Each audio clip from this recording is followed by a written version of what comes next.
Hello बच्चों, my self गौरव मिश्रा और आज मैं आपसे बात करने के लिए आ गया हूँ। सीरीज कॉम्बिनेशन में अगर दो स्लैब हों तो उनमें कंडक्शन हाफ हीट कैसे होगा, ये हम लोग बात कर रहे हैं कि जब दो स्लैब सीरीज में कनेक्ट करते हैं तो हमें टेम्परेचर ऑफ इंटरफेस फाइंड करना है। इंटरफेस का मतलब समझते हो, जहां पे दोनों स्लैब का क्या होता है, ज्वाइंट होता है। ठीक है, अब देखिए पहले तो हम स्लैब बना लेते हैं। स्लैब्स कुछ ऐसे बनेंगी। मान लेते हैं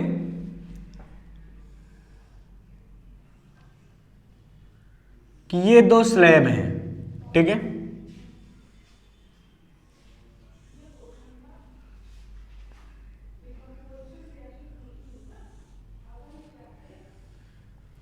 कनेक्टेड इन सीरीज। देखिए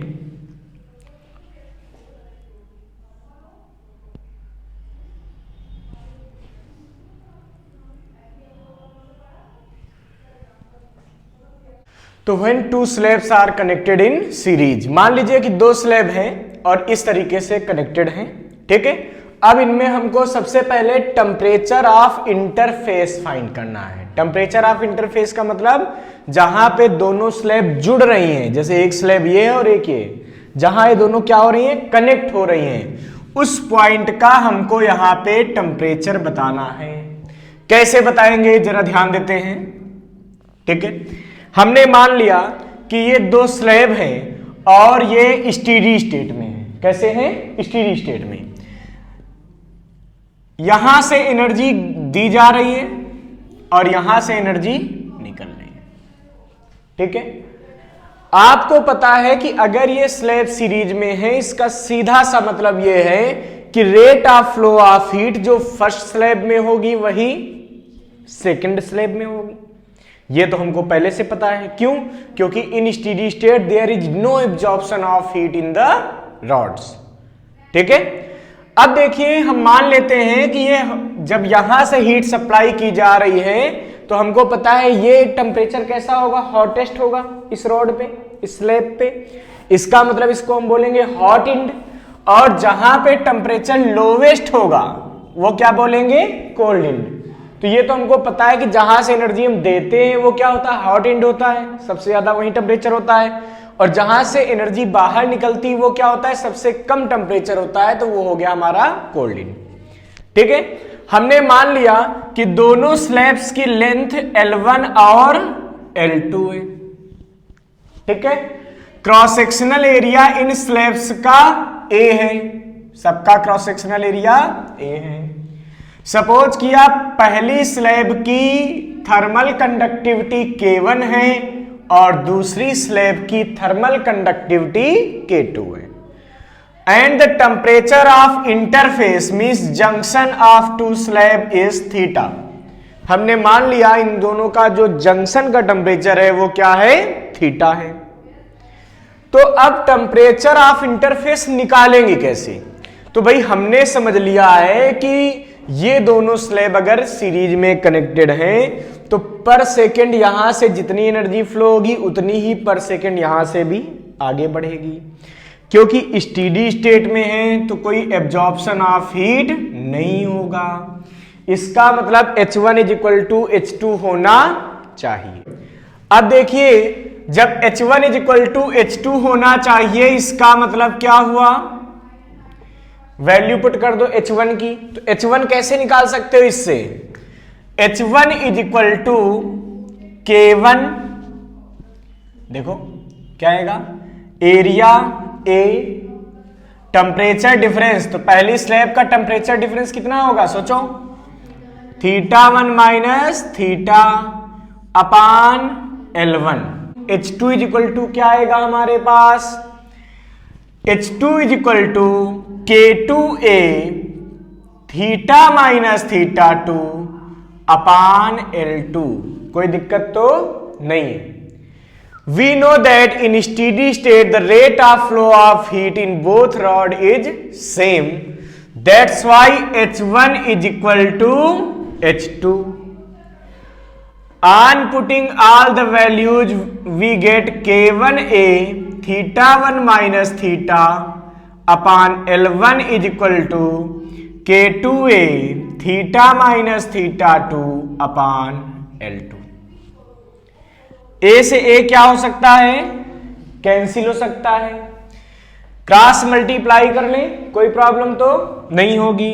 इसका मतलब K1 L2 ब्रैकेट में theta 1 minus theta is equal to K2 L1 theta minus theta 2। अब देखो अंदर अगर हम मल्टीप्लाई कर दें तो क्या आएगा, जरा देखो मल्टीप्लाई करो, क्या बचेगा, K1 L2 theta 1 minus K1 L2 theta is equal to K2 L1 theta minus K2 L1 theta 2। क्या मेरी इतनी बात क्लियर हो गई? अब ध्यान दो, तो हमें क्या करना है, हमारा एम क्या है, हमारा एम है थीटा की वैल्यू को फाइंड करना, मींस टेम्परेचर ऑफ इंटरफेस निकालना। तो हम क्या करेंगे, इसके लिए थीटा वाले दोनों टर्म एक साइड कर देंगे, ठीक है। जैसे ये थीटा है यहां पे, इस टर्म को उधर लिए जाओ और बाकी सारे टर्म क्या करो, एक साइड कर देते हैं। तो इस साइड क्या मिलेगा, देखो ये चीज तो है ही इधर, K1 L2 थीटा 1 माइनस ये इधर से आया तो क्या हो गया, plus K2 L1 theta 2 is equal to K2 L1 theta plus K1 L2 theta, ठीक है। अब हम यहां से थीटा कॉमन ले सकते हैं, अब हम यहां से थीटा कॉमन ले सकते हैं। तो हमारे पास क्या मिलेगा, ये मिलेगा K1 L2 theta 1 plus K2 L1 theta 2 is equal to K2 L1 plus K1 L2 bracket में थीटा। अब भाई देखिए हमें थीटा की वैल्यू फाइंड करनी है, तो थीटा इज इक्वल टू क्या होगा, इस टर्म से बाकी डिवाइड हो जाएगा, इधर कॉमन लेके इससे डिवाइड कर देंगे। तो अब हमें क्या मिलेगा, थीटा की value, theta is equal to यहां से मिलेगा K1 L2 theta 1 plus K2 L1 theta 2 upon K1 L2 plus K2 L1। क्या मेरी बात क्लियर हो गई? हम यहां से थीटा की वैल्यू को फाइंड कर सकते हैं।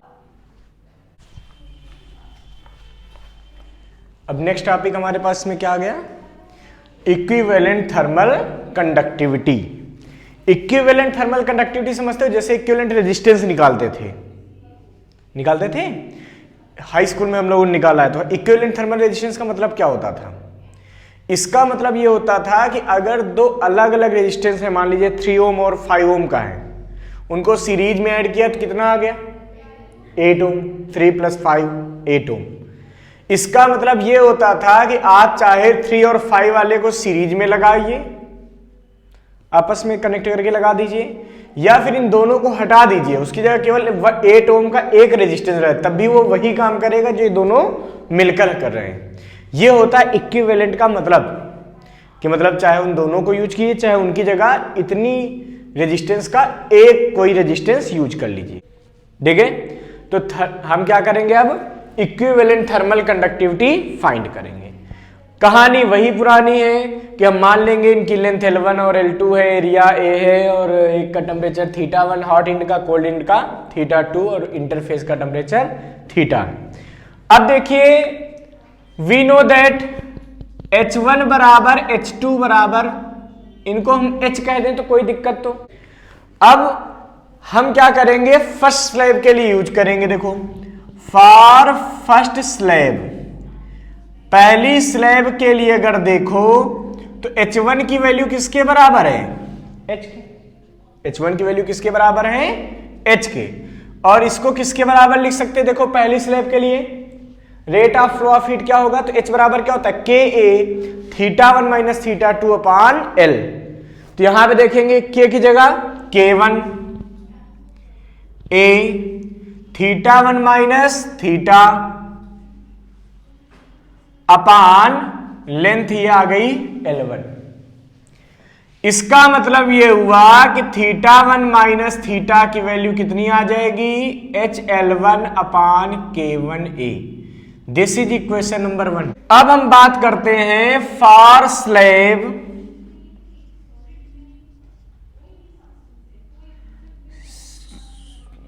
For second slab.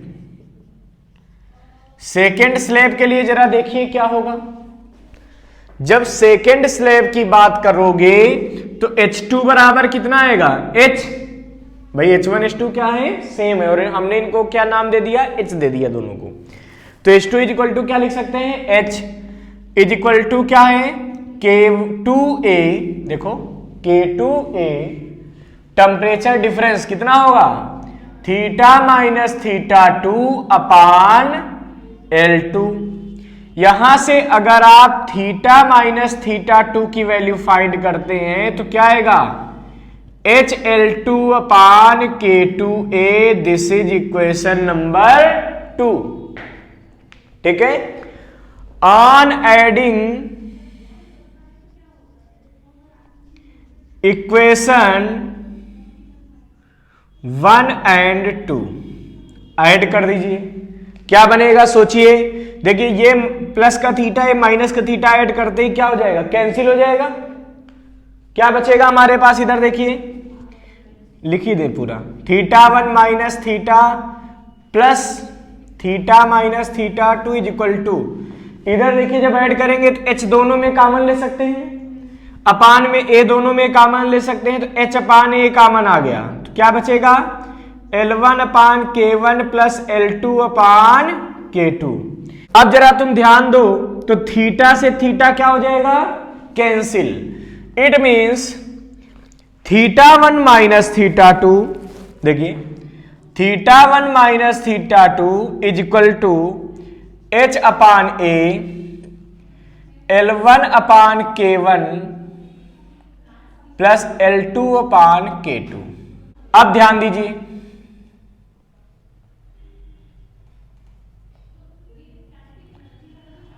अब मैं बात करता हूं कि H कैसे निकालेंगे। अगर इस पूरी रॉड को, इन दोनों रॉड को एक सिंगल रॉड की तरह ट्रीट करें तो क्या होगा, फॉर होल कॉम्बिनेशन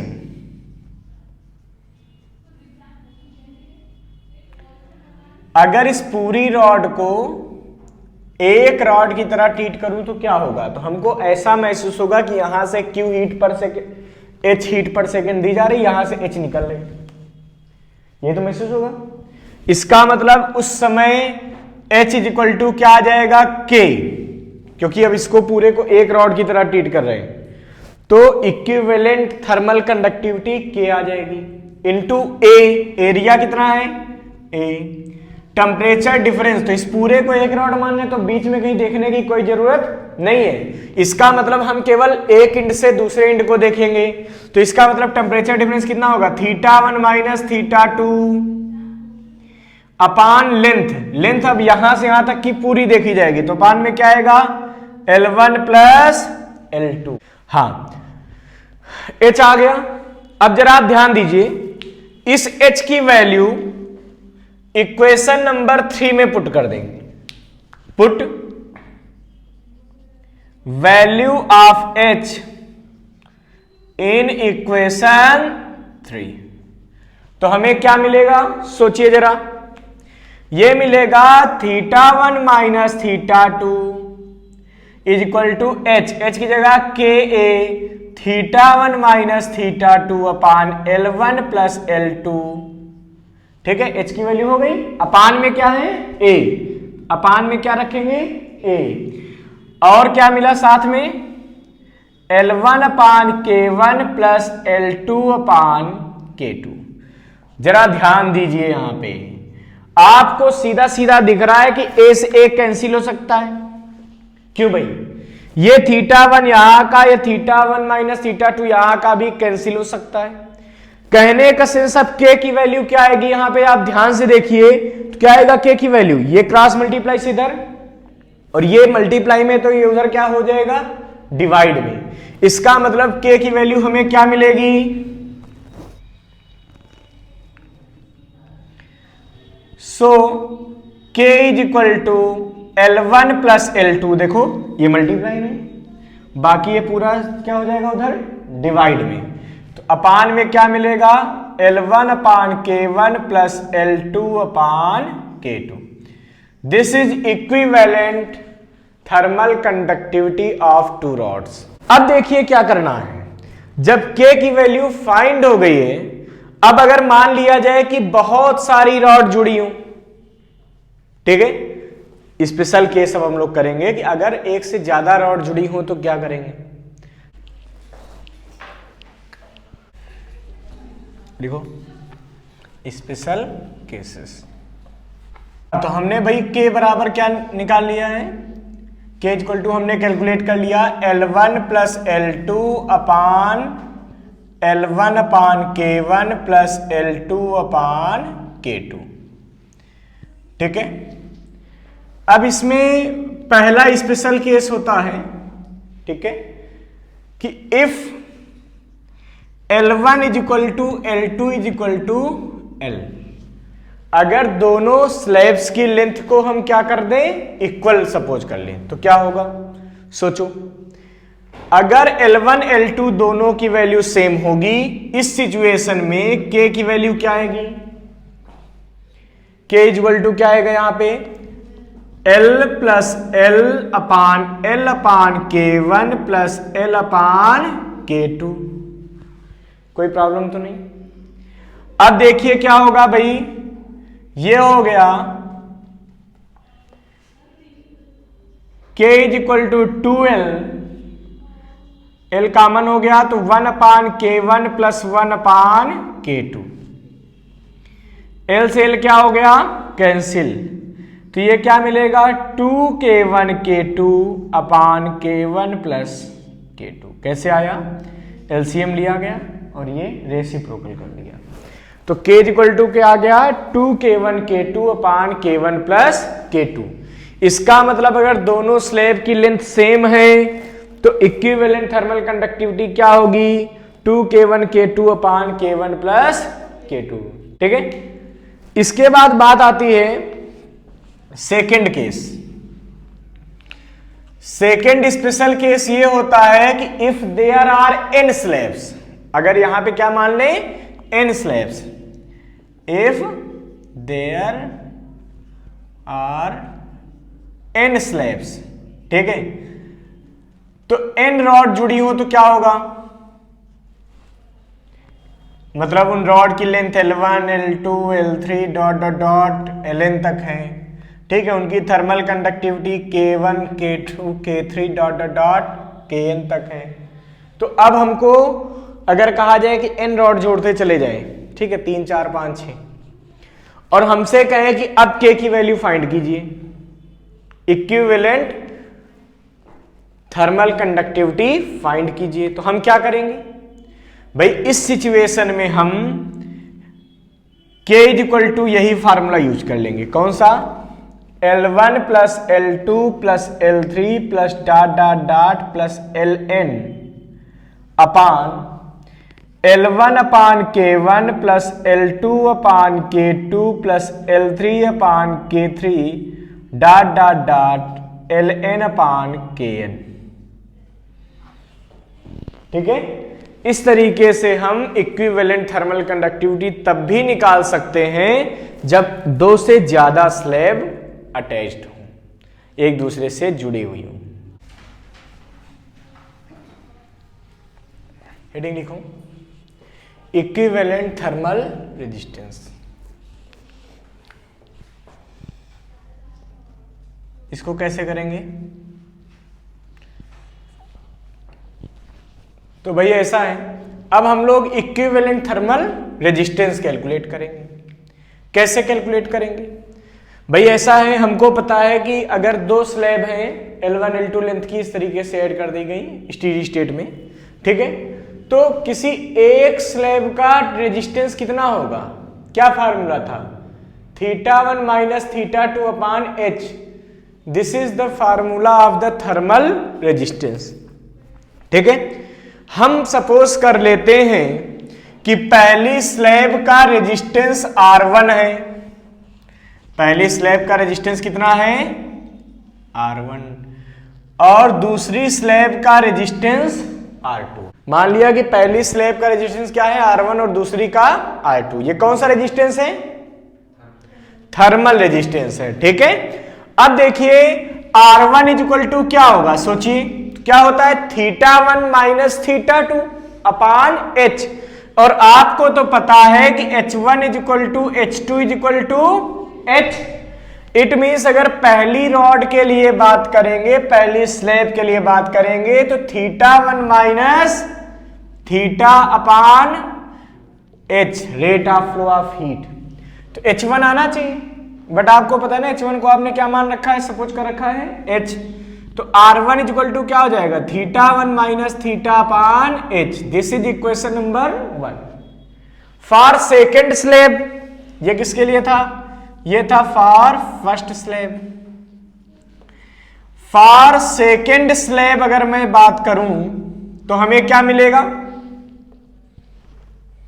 क्या मिलेगा हमें?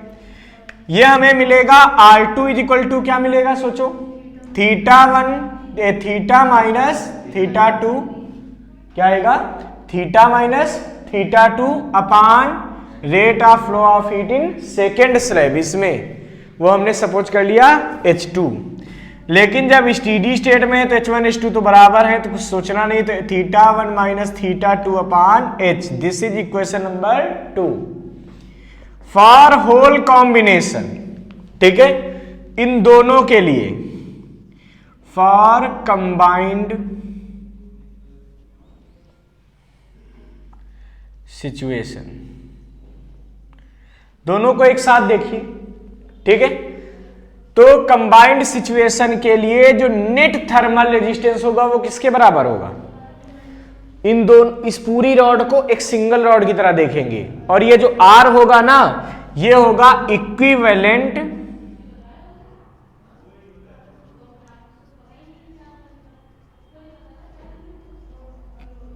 Thermal resistance. R क्या होगा? Equivalent thermal resistance. तो R की वैल्यू क्या आएगी, सोचो θ1 माइनस θ2, क्योंकि इन दोनों, इसको पूरे को कंबाइंड एक रॉड देखना है, अपान में H। तो rate of flow of heat क्या है? इक्विवेलेंट H है। अब देखिए this is equation 3। On adding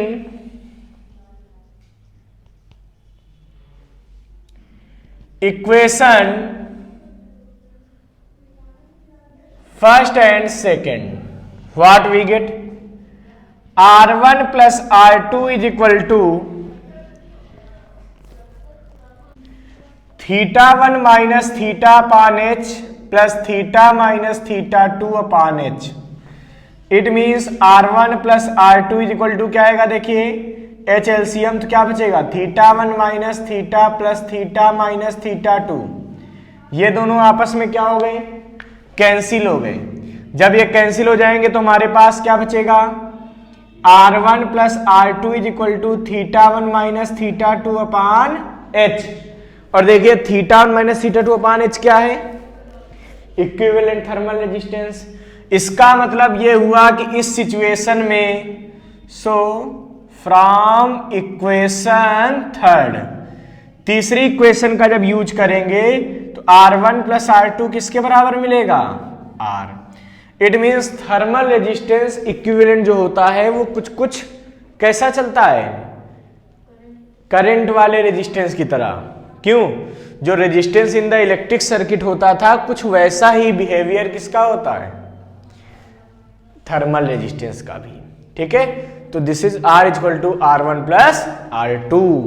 अब नेक्स्ट टर्न पे फिर मुलाकात होगी, फिर बात होगी।